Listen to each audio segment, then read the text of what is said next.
Okay, after we put first things first, then another one that we're really going to talk about in the area of sales is going to be the idea of thinking win-win. Are you creating a win-win approach for your customers, or are you the only one winning out of this deal? Are you winning because they're purchasing with you, but you haven't really fit a product to their specific needs? Long term, that's a lose-lose. You lose because you are not going to develop that lifetime customer. That's really what we want to do, is develop a customer over a long or extended period of time through this building a relationship. And so part of that is really making sure that we have high ethical standards, that we are telling them information about our product that is fair, that is truthful. Then the next step we talk about, seek first to understand, then be understood. In sales, we think we need to start this conversation off by giving a lot of talk and trying to be slick and smooth and saying the right thing. In essence, what we need to do is we need to first listen to the customer. Let the customer tell us what they need to buy. Let them tell us what they need this product to do for them. And then we can focus our presentation based on that information that we get from the customer. Synergize. Make this process more effective. And then always going back and reviewing and sharpening ourselves in each of those areas. The 7 Habits of Highly Effective People is one of the first books, business books, that I ever read. And I recommend it. Not necessarily you need to follow everything in it, but there's some interesting concepts in there that I've used both personally and in my professional. When we look at the factors that are going to influence us, the book lists these 5 factors, and if you look at those top 3, it's really looking at the organization as being a contributing factor to our ethics. And what we need to do is, when we go in and we work someplace, we need to understand there is one thing and only one thing that you are going to take with yourself after you leave that place of employment. And that is your reputation.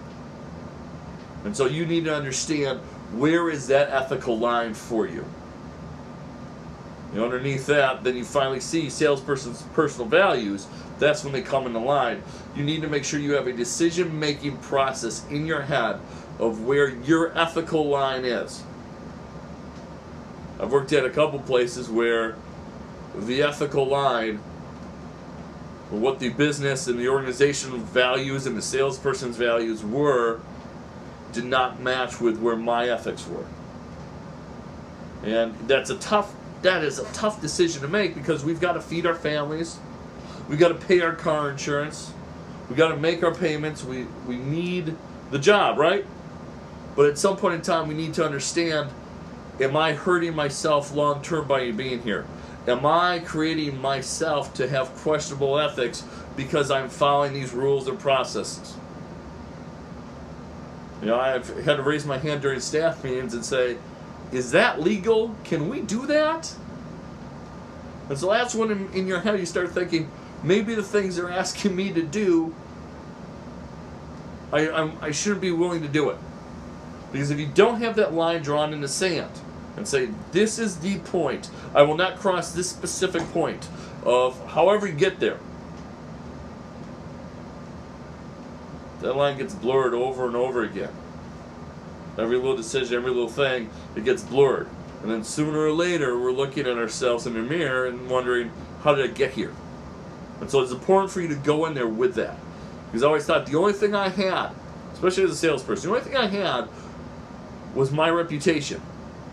And I want to ruin that reputation by continuing to work for someone that was asking me to do things that were outside of that, all the work I had put in to build my reputation. And so when we think of our minimum piece, well, we also have those personal values. What are our values? And that changes from person to person. And that's why defining what ethics, what is right, what is wrong, that becomes money from time to time. Because we have to look at our own personal values. the government does set minimum ethical requirements for us, and those are called laws. You know, ethically, we shouldn't kill somebody. Ethically, we shouldn't steal. And so we put laws in place that basically says, okay, we don't think you should be able to do this. And the stealing and the shooting thing, that was kind of bigger picture. But we put in industry regulations, healthcare industry regulations, what salespeople could do in the past they can't do anymore.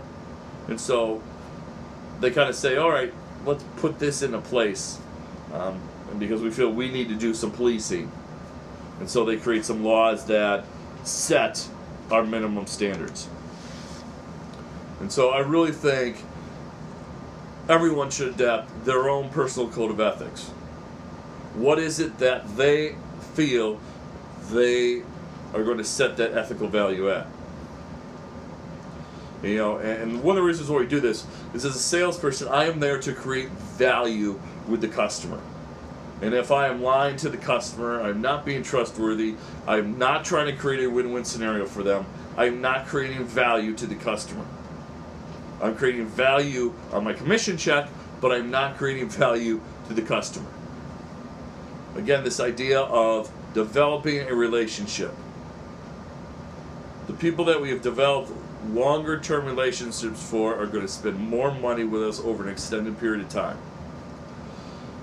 And then the idea that you need to be honest with yourself and with others. Are you being trusted? Can you trust yourself? Do you believe in what you're saying? You know, I've always said I could sell any product in the world, but I've got to be able to believe in it. And so then not only do I have to believe in the product, I've got to believe in the organization that I'm working for. Okay, that kind of wraps up our discussion on ethics. We've got a general discussion board question for you to answer. We've got the ethics game for you to complete with a discussion board question on it. And read the entire chapter, chapter 5, on ethics. Again, if you have any further questions, feel free to send me an email. Catching up on all the gradients come through the last couple modules, and you should see that updated here in the near future.